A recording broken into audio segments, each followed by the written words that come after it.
It's the real news. I'm Aaron Mate. The Gaza Strip recently entered its 11th year under an Israeli siege. In 2012, the World Health Organization warned Gaza will be unlivable by 2020. But now the UN says living conditions in Gaza have worsened faster than anticipated. I see this extraordinarily inhuman and an unjust process of strangling gradually 2 million civilians in Gaza that really pose a threat to nobody. I don't know, we talk about the unlivability of Gaza. When you're down to 2 hours a day of electricity, which is the case earlier this week, when you've got 60% youth unemployment rates, where you really do have such a little horizon. For me, and you probably, and most of the people watching, that unlivability threshold has been passed quite a long time ago. Gaza's sole power plant was forced to shut down this week over a shortage of fuel. Gazans have been down to about 2 hours of power per day after Israel recently cut its already meager supply. The move was supported by Palestinian Authority President Mahmoud Abbas, who wants rival Hamas to give up its control of Gaza. That policy is deadly. In recent weeks, at least 16 Gazans have died because Abbas's government prevented them from leaving Gaza to receive urgent medical treatment. The latest victim was 3-year-old Yara Ismail Bakit, who was denied permission to leave Gaza to receive treatment for her heart condition. So after 10 years of a crippling blockade, Gaza could be facing its worst crisis yet. I'm joined now by Ali Abunimah, co-founder of the online publication, The Electronic Intifada. His latest book is The Battle for Justice in Palestine. Ali, thanks for joining me. Thank you, Aaron. It's hard to know where to start. What do you think people should know about this crisis right now in Gaza, which, as I said, just passed its 10th year under an Israeli siege? Yeah, it's probably 3 years to the day since I was sitting in probably exactly the same chair, talking to TheRealNews or perhaps another channel about Israel's attack on Gaza that was going on 3 years ago at this time, in which more than 2,200 Palestinians were killed, 11 children a day on average, 142 families decimated. And 3 years later, Gaza is perhaps in its worst situation yet. Let me read you what the Israeli human rights group B'Tselem said. The reality in Gaza is part of an Israeli policy of the blockade Israel has imposed on Gaza for the past 10 years, consigning its residents to living in abject poverty under practically inhuman conditions, unparalleled in the modern world. 2 million people living in inhuman conditions, unparalleled in the modern world. That was a month ago. Things are considerably worse now because you were talking about 2 hours of electricity a day. Since earlier this week, people are going for stretches of 30 hours, sometimes longer, with no electricity at all. What does that mean? Try to imagine life without clean water because the water in Gaza is polluted. Maybe you don't have water because there's no power to pump it. There is no waste treatment in Gaza, and raw sewage is being dumped into the Mediterranean. You can't go to the bathroom when you want to because there's no water. You can't wash when you want to because there's no water, no power. And all of this amid sweltering summer heat. And this is on top of the devastation of the siege. But here's the critical point. This is not a natural disaster. This is a policy choice by Israel to do this to 2 million people. And it's a policy choice the so-called international community are supporting. That's why, Aaron, there is nothing about this in the New York Times. There's nothing about it on CNN. There's nothing about it on Democracy Now!, for heaven's sake. There is total silence as 2 million people are subjected to this. And it is a choice that the European Union is going along with, the big bloc of 28 countries who never tire of trumpeting how much they love human rights and European values. It is something the UN is going along with. The UN officials who have been systematically downplaying Israel's responsibility and trying to blame Palestinians for what's going on. And of course, it's something the Arab regimes are all going along with or are directly complicit in, like Egypt. And 2 million people living in conditions unparalleled in the modern world with near total silence. Ali, I guess what might be different now, and correct me if I'm wrong, is the extent to which Mahmoud Abbas is taking part. Can you talk about what he's been doing in terms of his attempt to put pressure on Hamas? Absolutely. Look, the current downward spiral began in April when the Palestinian Authority asked Israel basically to cut the electricity supply to Gaza. And this was part of a whole host of measures taken by Mahmoud Abbas to try to put pressure on Hamas, as you said in the intro. But the critical point is that Israel, according to the UN, according to the Red Cross, according to all authorities on this issue, Israel remains the occupying power in Gaza. And under the Fourth Geneva Convention, Israel is responsible legally and morally for the lives and the basic welfare of the population in Gaza.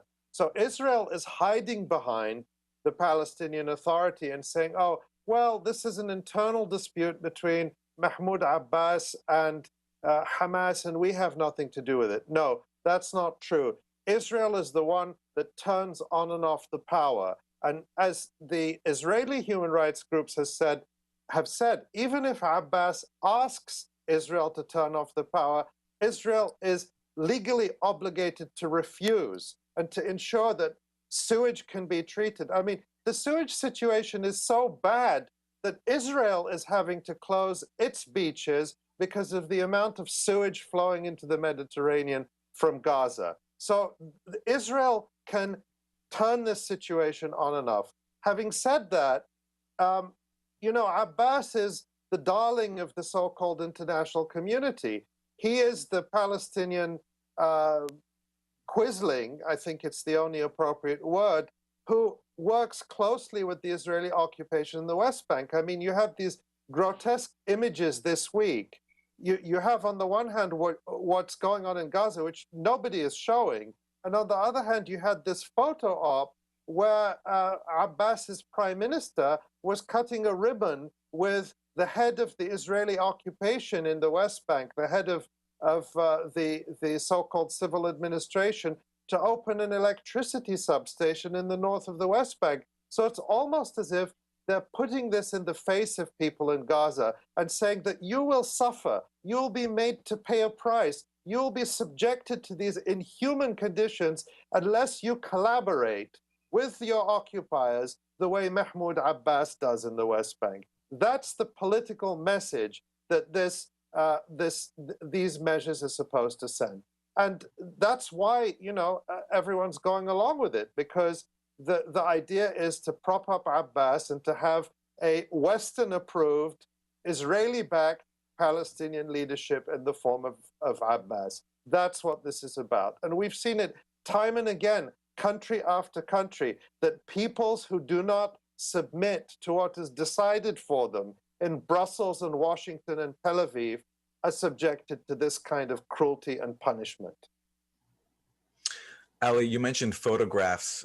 In your recent piece for the electronic Intifada about the crisis in Gaza, you showed a photograph of the young girl who I mentioned who died because of a lack of medical treatment, Yara Ismail Bakhit. Can you talk about her and the denial of treatment, medical care to Palestinians inside Gaza? Yeah. What we know is that the health system in Gaza, which has been inadequate for decades, despite the heroic efforts of the medical personnel in Gaza, has been in a deep crisis, deepening crisis for months. For example, in April, the World Health Organization warned about the dire situation in hospitals. In May, The Red Cross warned that the health system in Gaza was on the brink of systemic collapse. The main hospital in Gaza City, Al-Shifa Hospital, has cut surgeries by a drastic amount, by more than a third at that time, probably more now, because, you know, if you need a life-saving surgery that lasts 6 hours or 8 hours, they can't keep the life support systems on for that long because there's no electricity and there's no fuel for the generators. And so you have thousands of people in Gaza. You have cancer patients. You have people with life-threatening illnesses who have to be transferred to hospitals in the West Bank or in Israel for treatment. And of course, Israel makes the Palestinian Authority pay for that treatment. And so what the Palestinian Authority has been doing systematically since April is refusing or delaying the referrals of Palestinian patients from Gaza. And according to the health ministry spokesman in Gaza, Dr. Ashraf al-Qidra, Yara Ismail Bakhit, who was 3 years old, a toddler, was the 16th person to die in recent weeks because the Palestinian Authority had refused to approve a medical referral. And according to the Palestinian Center for Human Rights, which has been documenting and researching the number of referrals has gone from more than 2,000 in March to just 500 in June. So they are using sick children. The Palestinian Authority and Israel are using sick children as a weapon against Hamas. And let's remember, of course, if Abbas refuses to approve these treatments, Israel, as the occupier, is required under international law, under the Geneva Convention. It's not an option, it's an obligation to provide medical care and life-saving services to the people in Gaza. And Israel, by refusing to do that and by hiding behind Abbas, is committing an additional war crime against people in Gaza by deliberately, willfully, and knowingly denying them medical services, and in many cases, life-saving medical services. So, Ali, let's talk about that point there, Israel being the occupier. Since it withdrew its settlers and forces in the mid-2000s, it's claimed it's no longer responsible for Gaza. It's no longer the occupying power. So let's get into a bit of the important political context here. You mentioned before this crisis in Gaza being entirely human-made. And I talked about this being the 10 years of an Israeli siege. And there's a very specific reason why that siege started, right? It was after Hamas won democratic elections. The US under President Bush immediately started plotting a takeover of Abbas-friendly forces inside Gaza. Hamas launched basically a preemptive move against that and affirmed its control of Gaza. And since then, Israel has imposed this blockade. Can you talk about that context, Israel's goals inside Gaza and the tactics that it's used? Yeah, all that is accurate. Of course, just to go to the point of Israel denying it's the occupying power, you know, you hear this propaganda Hasbara line all the time, this talking point. Oh, Israel left Gaza in 2005. Israel left Gaza and imposed, it moved its settlers out of Gaza and it moved its occupation to the perimeter. And every authority on this, and by the way, this includes on paper the US government and the European Union, the United Nations, the International Committee for the Red Cross, says that because Israel maintains effective control of Gaza over the land, the sea, and the air around Gaza, it is still the occupying power, and its obligations under the Fourth Geneva Convention are intact. The problem is no one enforces that. I mean, no one is holding Israel accountable of these big powers. And so even though it's the occupying power on paper, what happens is that Israel imposes these inhuman conditions on 2 million people. And at best, the so-called international community scrambles to do an appeal to various donor governments to patch up to do palliative care. But what they don't do is challenge Israel and hold it accountable. Now, in terms of what you talked about, after Israel left Gaza in 2005, or left the interior of Gaza to be more accurate, what they wanted was to have a Gaza under the control of a friendly and docile Palestinian Authority. And that was supposed to be the deal.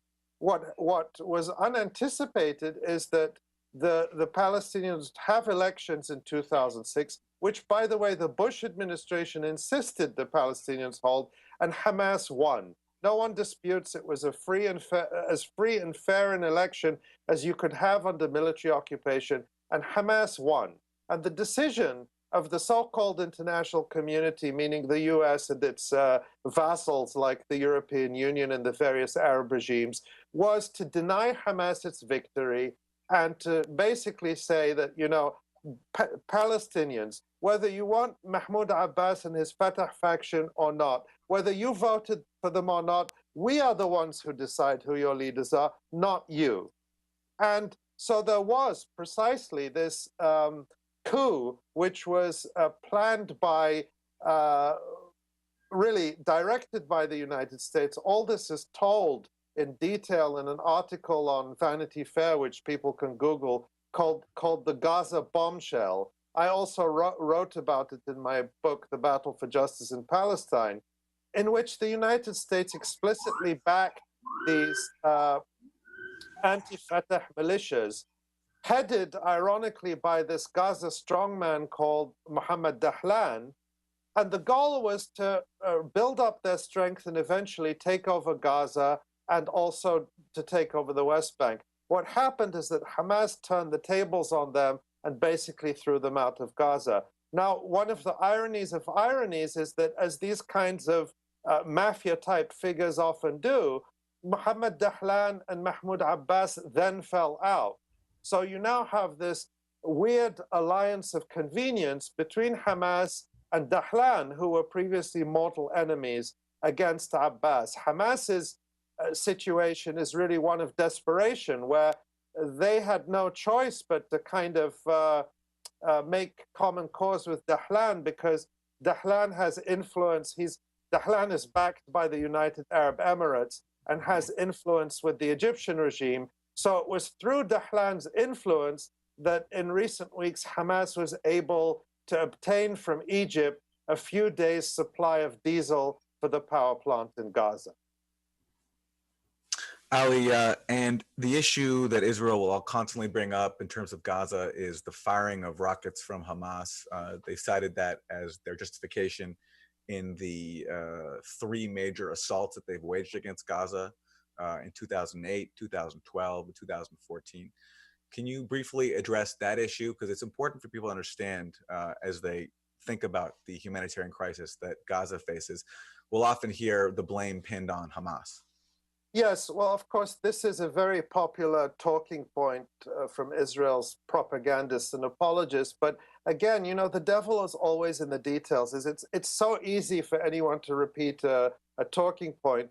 It's more challenging, but more rewarding to know the facts. Of course, since the August 26, 2014 ceasefire, Israel acknowledges that Hamas hasn't fired a single rocket. Now, the rockets that Hamas was firing prior to the last war were in response to Israeli attacks, something that is chronologically documented. And that has, in fact, always been the case back to the 2008 Israeli attack, so-called Operation Cast Lead. There had been a ceasefire, an agreed and negotiated ceasefire between Israel and Hamas that had held in the 6 months before November, December 2008. And that ceasefire broke down because Israel carried out lethal attacks inside Gaza, killing a number of people. And that has been the pattern repeatedly. Israel is always the first to acknowledge that when there's a ceasefire, Hamas observes it, as it has been doing now. And the very tiny number of rockets that have been fired out of Gaza were fired by sort of rogue factions, and Hamas has worked to make sure that nobody fires rockets in violation of the ceasefire. Israel, on the other hand, has killed dozens of people in Gaza since 2014, since the ceasefire. the majority of them have been unarmed Palestinians demonstrating near the boundary fence against the siege, just demonstrating to show their humanity. And these young men, teenagers usually, are shot dead in cold blood by Israeli soldiers who are in no danger whatsoever, sitting in watchtowers, hundreds of feet from the border fence. Or they have been fishermen at sea trying to ply a trade, trying to feed their families, shot at by the Israeli Navy. But somehow there is no outcry about Israel's relentless violations of the ceasefire with Gaza, relentless violations that have killed dozens of people. Ali, you mentioned earlier how Hamas had won the election that the Bush administration pushed for. Just to illustrate how bipartisan U.S. attitudes are when it comes to Palestinians, I want to read for you a quote from Hillary Clinton. This was, she was speaking after Hamas won. And she said, "I do not think we should have pushed for an election in the Palestinian territories. I think that was a big mistake. And if we were going to push for an election, then we should have made sure we did something to determine who was going to win." So Ali, as we wrap, you mentioned earlier the silence that has greeted the latest crisis in Gaza across the spectrum. I'm wondering finally if you can comment on why you think that silence exists and what should be done about it. Yeah, just to add that it wasn't just Hillary Clinton who took that position.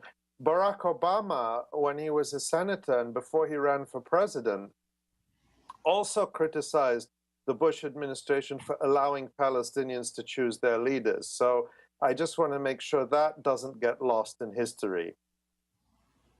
Let me just say that we live at a moment of great despair and also simultaneously great hope. And what I mean by that is that the official complicity and silence has never been greater. In my life, I've never seen more official complicity with Israel from governments, from international organizations, from institutions. But at the same time, I've never seen more grassroots support and mobilization for Palestinian rights and Palestinian liberation. And I was just talking to my friend in Gaza, Haidar Eid, and he said that right now, from the darkened homes of Gaza, he said the greatest hope for people there is the boycott, divestment, and sanctions movement. Popular mobilization and pressure that can begin to hold Israel accountable. It's much less than is needed, but it's growing, and it's something that gives people hope and is immune to the kind of institutional complicity that has brought us to this point. So I guess that's what I would say, that it's up to us to challenge the institutional complicity and silence. If the U.S. regime media, as I call it, don't make noise about Gaza, it's up to. People should be demonstrating, holding protests at the UN, at Israeli embassies, at Palestinian Authority embassies, because they're all complicit in this siege. Of course, there was, by the way, a demonstration today in Brussels at the European Union headquarters. People need to hear that this suffering will not be allowed to go on in silence. Ali Abunimah, co-founder of the Electronic Intifada, thanks so much. Thank you, Aaron. And thank you for joining us on The Real News.